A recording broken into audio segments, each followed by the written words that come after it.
The next speaker is Gourab from IISER Kolkata, and he will going to talk about irreversibility of a Stern-Gerlach experiments. Thank you. Am I audible? Yeah. And special thanks to the organizers for letting me present my work in this conference. So this year we are celebrating 100 years of quantum mechanics. Let's go back to one of the founding experiments of quantum mechanics, which was done in 1922, the Stern-Gerlach experiment. Okay. So this is a typical schematic of Stern-Gerlach experiment. Here we have a source, and this source is shooting out a silver beam, and this silver beam is going through this magnetic field gradient and hitting the screen. So this silver has a valence electron in its outermost orbital. That's why this silver atom acts as a spin-up particle. And so when this silver atom goes through this magnetic field gradient, they feel forces in opposite direction and they collapses onto the two spots on the screen. Now we ask, what does this measurement is happening? Stern used to believe that it's a continuous measurement process, and as this silver beam is moving through this magnetic field gradient, the continuous dynamically collapses in its spin states, and we get two spots corresponding to two spin halves. But Feynman in his book wrote that for a Stern-Gerlach experiment, these measurements happens only at the screen, and it's an instantaneous process. Also, Platt later argued that it should be a continuous process. So there is a conundrum over there. We try to resolve this issue.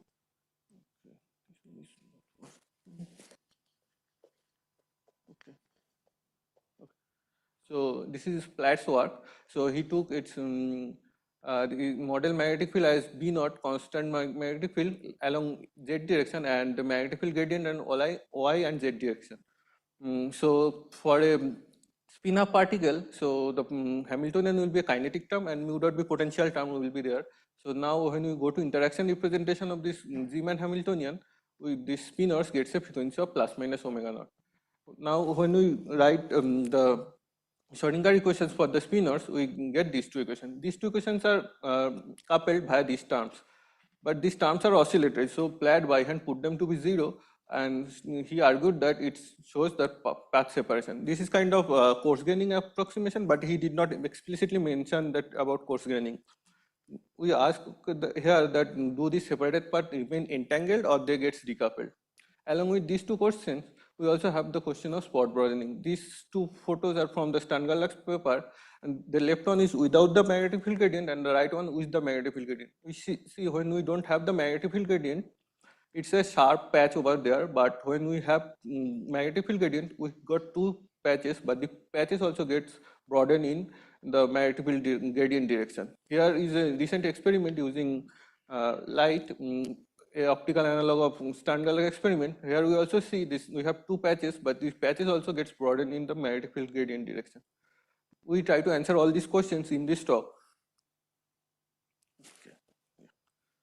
So we take the same magnetic field as the Platt's one, and now we write down the Hamiltonian, the kinetic term, and the potential term is over here. Now we go to interaction representation of this H naught.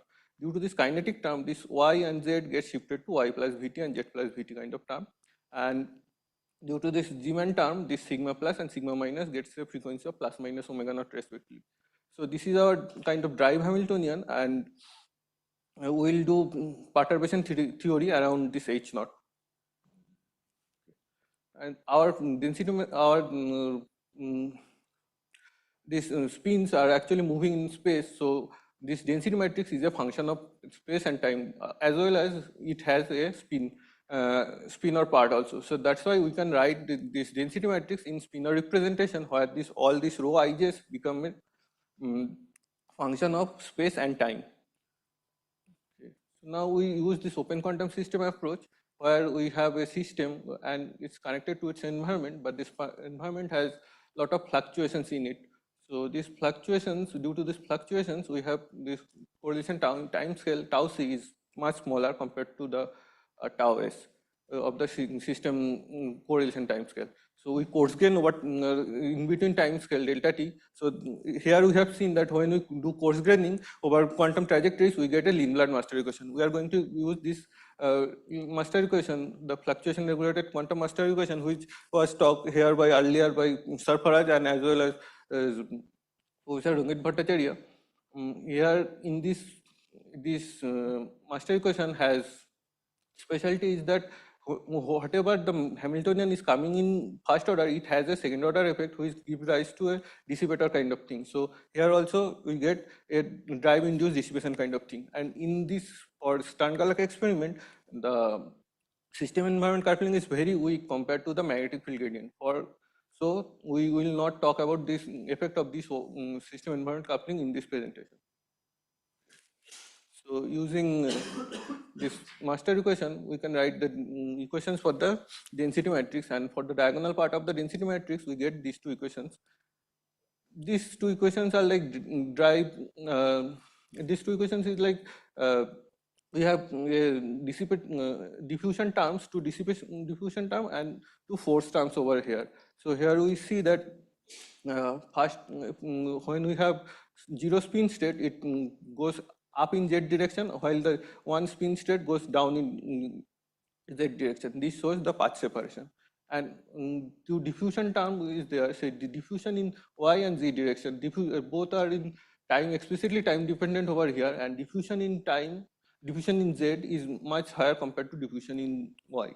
So so we get a differential broadening in the direction. So we can quantify this directional broadening as given over here, which goes increases with constant, if we increase the constant magnetic field and the correlation system time scale.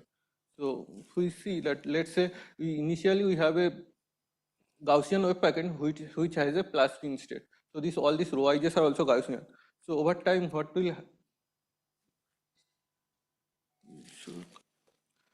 will happen is that two spots emerges, and the spots also gets broadened in y and z direction. But the broadening in z is higher compared to broadening in y. This is exactly they have seen in the experiment. Yeah, this is exactly just like the experiment they have seen it. So for the coherence terms, we get this equation for the rho 0, 1.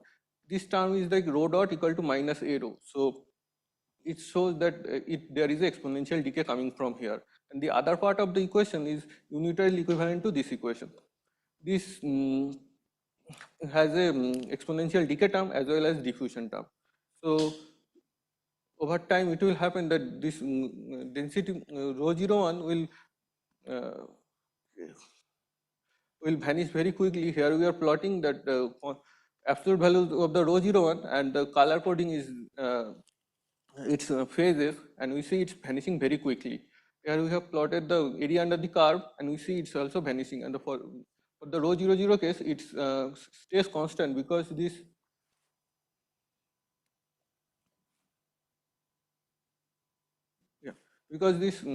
drift diffusion equations, they preserve probability.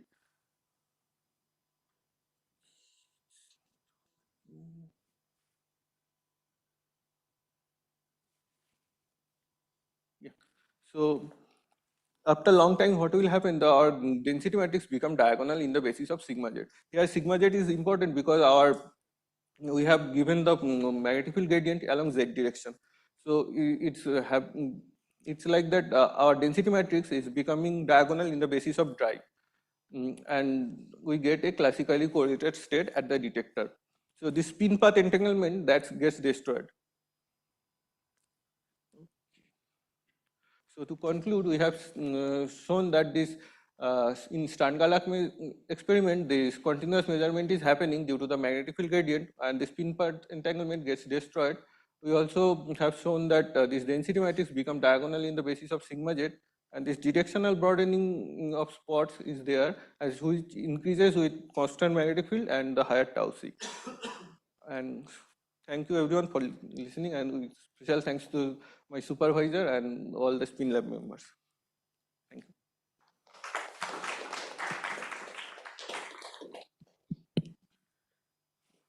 So, any questions? Yeah, I have a comment to make. So this is quite interesting. This approach that is an open quantum system kind of approach.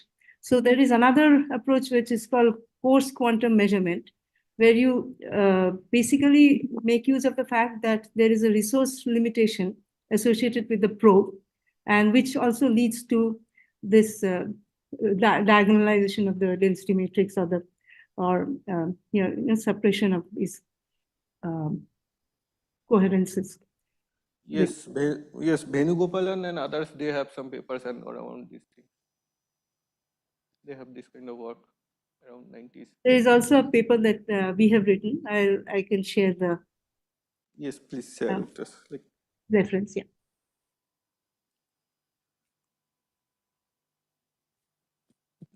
Any other questions?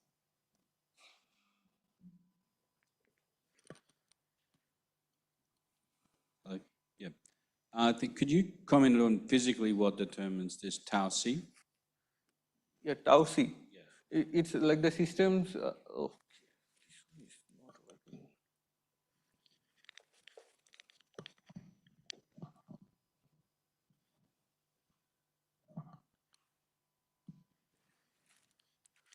This tau C is like there are fluctuations in the environment. So these fluctuations, due to those fluctuations, the environment correlation timescale will be shorter. That's the tau C. But in this actual system, what determines tau C? Experiment? In the Stern-Gerlach, yeah. The actual tau C, I don't know actually. The actual value, I don't know. Okay.